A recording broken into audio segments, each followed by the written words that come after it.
The Apple Watch is by far one of, if not the most popular smartwatch out on the market today, and is definitely one of my personal favorites. It does a lot of things very well, but one area it could use some help in is battery life. For some heavy Apple Watch users, your watch's battery might not make it through the entire day, so in this video we're going to share some tips and tricks on how to get a little more battery life out of your Apple Watch. Obviously, the main battery hog on pretty much any device with a display is of course the display. The Apple Watch OLED display is designed to light up when you move your wrist up towards your face to look at your watch. The wake screen on wrist raise is a useful feature, but it can also drain your battery faster. If you can get by with a raise and tap of the screen in order to turn it on, then you might want to turn the wake screen on wrist setting off. You can do so by going into the settings menu on your watch, general, wake screen, and then toggle that setting off. If you don't think turning off the automatic wake screen feature is necessary, then you can just use theater mode for specific times in your day, where you might trigger the automatic screen wake function more often than not. Of course, theater mode is also perfect for when you're at the theater, or really any other time where it might be rude to have sounds and your screen lighting up randomly. To activate theater mode, simply swipe up from the bottom to reveal the control center, and then tap the to theater mask symbol.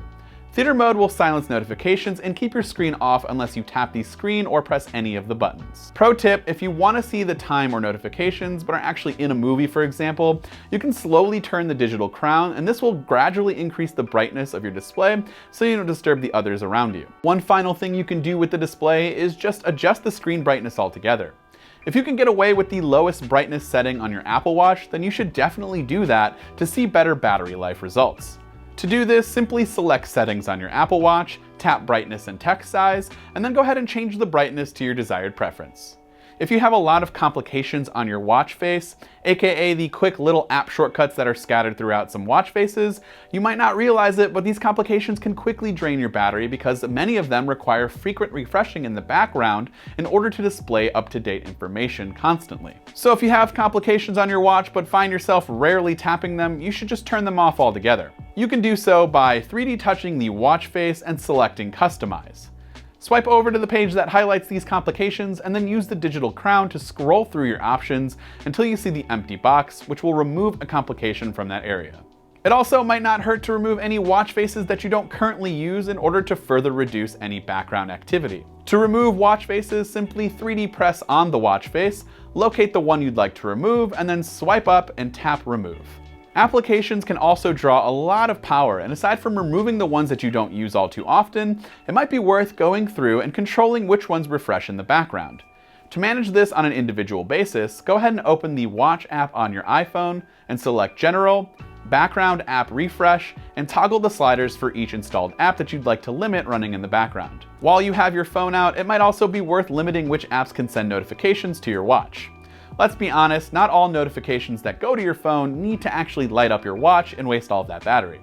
Why not limit those to what's really important? To manage notifications, open up the Watch app again on your iPhone and select Notifications. From here, you can pick and choose which notifications you'd like to see on your watch. Finally, some other quick battery saving tips that I'd recommend have to do with the heart rate sensor and Hey Siri. If these are two features that you don't often use, then they might be worth disabling them altogether. For heart rate sensor, Apple recommends turning on power saving mode to disable the heart rate during a workout, which is generally when the sensor is running the most. You can do so by going into Settings on your Apple Watch, General, Workout, and then turn on power saving mode. Please note that by doing this, your heart rate will obviously not be tracked during a workout, and some calorie burning calculations may not be as accurate. If you don't use the Hey Siri function on your Apple Watch, it's best to turn it off to prevent your watch from draining more power while always listening for that Hey Siri voice command. To do so, you can go to Settings on your watch, General, Siri, and toggle off Hey Siri. All of these suggestions might have different effects for different users, but I highly recommend trying some of these in order to get more battery life out of your Apple Watch. Let us know if you have any other tips or suggestions in the comments section down below. This has been Dan with Mac Rumors. Thanks for watching, and I will see you in the next one.